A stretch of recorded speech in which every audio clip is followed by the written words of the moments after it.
Do you think that the internet is the way of the future, that things are going to move from television online? Yeah, I think it's happened already, really. I think we are here now in the future. This is it.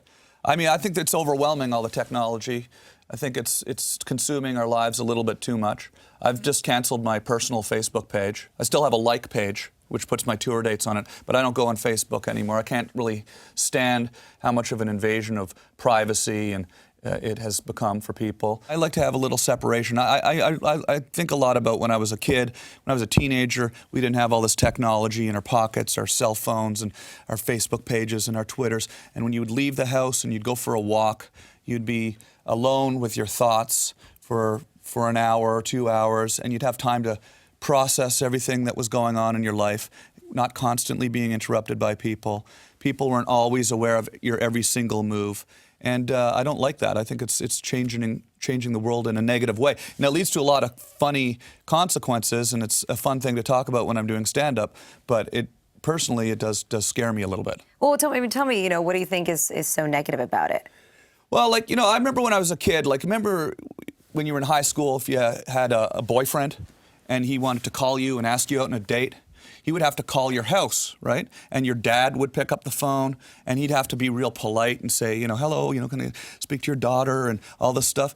There was some sort of respectability to that. There's something nice about that. Now that's so anonymous, people are able to communicate so, impersonally, that I think it's changing the way we actually So it's making men less manly is what you're saying, because I know the feeling, right? Not every guy wants to call you up anymore. Sometimes they can just text you. To ask you out. Like, what's that all about? Exactly. Do you do that ever? Or you still go your old school and you'll still call?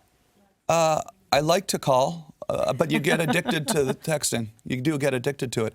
Physically become addicted to it. And because everybody's doing it, that's all you end up doing. And it becomes very impersonal. I don't like that. I'm still on Twitter. You can tweet me. My Twitter is @TomGreenLive.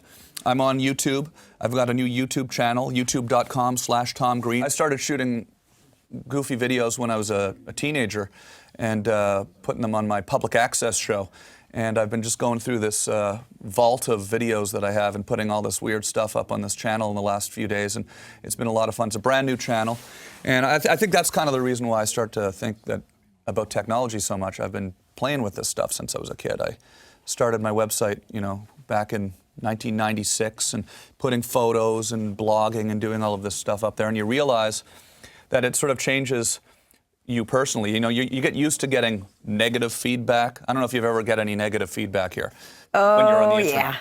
But it's interesting how now everybody has to sort of live in this world where we get anonymous negative criticism, pelting us throughout the day. Especially on YouTube, too. I've had a YouTube channel before. That's where people get real mean. Yeah, exactly. I think it's making people more mean.